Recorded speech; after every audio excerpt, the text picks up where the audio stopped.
Carvedilol. अब इसके बारे में जानने के लिए ये वीडियो कंप्लीट देखिए, एंड पे लाइक करें, कमेंट करें, शेयर करें और सब्सक्राइब करें।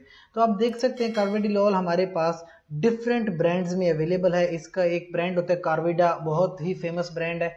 डोजेज फॉर्म देखें तो कैप्सूल्स में भी अवेलेबल है और टैबलेट फॉर्म में भी आती है। 10 mg, 20, 40 और 80 mg। टैबलेट देखें 3.125, 6, 12 और 25 mg में अवेलेबल है। मैकेनिज्म ऑफ एक्शन कि ये काम कैसे करती है, तो आपको पता होना चाहिए कि हमारे पास रिसेप्टर होते हैं बीटा एड्रिनर्जिक रिसेप्टर। ये होते हैं हार्ट के ऊपर, जैसे ये हार्ट है, इस पे बीटा एड्रिनर्जिक रिसेप्टर है। फिर आपके पास होते हैं अल्फा 1 एड्रिनर्जिक। अब ये होती हैं ब्लड वेसल्स के ऊपर, तो ब्लड वेसल्स के ऊपर होते हैं अल्फा रिसेप्टर्स। अब क्या होता है, ये इन दोनों रिसेप्टर को ब्लॉक कर देती है, यानी बीटा रिसेप्टर भी ब्लॉक और अल्फा रिसेप्टर भी ब्लॉक। इससे क्या होगा, हार्ट रेट भी कम हो जाएगा और ब्लड वेसल्स भी डायलेट हो जाती हैं। तो दोनों काम होते हैं विद दिस ड्रग। अब आपने ऐसी कौन सी क्लिनिकल कंडीशन है कि आपको ये जरूरत है, this is called congestive heart failure. किसी बंदे का अगर हार्ट फेल होता है, हार्ट फेलियर का मतलब है कि उसका हार्ट पंप करना छोड़ दे, तो इसके लिए आप ऐसी ड्रग्स यूज करते हैं जिसमें स्पेसिफिकली कार्वेडिलोल स्टार्ट होती है 3.125 mg, यानी लोअर डोज से पर ओरल लेते हैं हम, और तकरीबन दिन में 2 बार 2 हफ्तों तक ये चलती है। फिर आप इंक्रीज करते हैं, थोड़ी थोड़ी डोज इंक्रीज करना शुरू करते हैं, 6.25, 12 तक, 25 तक इंक्रीज कर सकते हैं।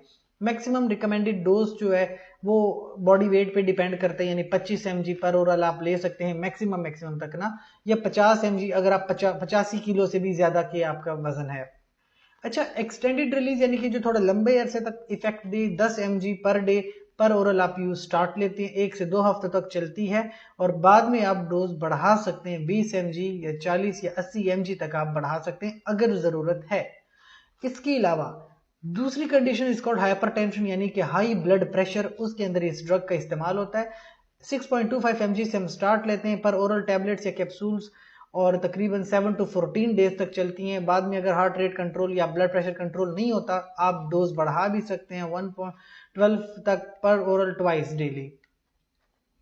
Next condition is that is side effects, यानी आप ड्रग यूज तो कर रहे हैं लेकिन उसकी वजह से क्या साइड इफेक्ट्स आपको हो सकते हैं, जैसे डिजीनेस, फटीग, थकावट होना, हाइपोटेंशन में चले जाना, वेट गेन होता है, हाइपरग्लाइसीमिया हो सकता है, डायरिया, ब्रेडिकार्डिया, नोजिया यानी मतली आती है, कफ, हेडेक, और कभी कभी ज्यादा डोज ले ली तो एट्रियो वेंट्रिकुलर ब्लॉक या एडिमा भी बन सकता है, एंजाइना या हाइपर कोलेस्ट्रोलीमिया, इस तरह की कंडीशंस हो सकती हैं as a side effect. But overall this drug that is carvedilol, ये क्लिनिकली यूजफुल ड्रग है, प्रेस्क्राइब भी होती है और लोग इसका इस्तेमाल करते हैं। अक्सर कार्डियोलॉजिस्ट इसको रिकमेंड भी करते हैं, लेकिन ऐसी ड्रग्स कभी खुद से नहीं इस्तेमाल करते, अपने डॉक्टर के मशवरे के मुताबिक इस्तेमाल करते हैं।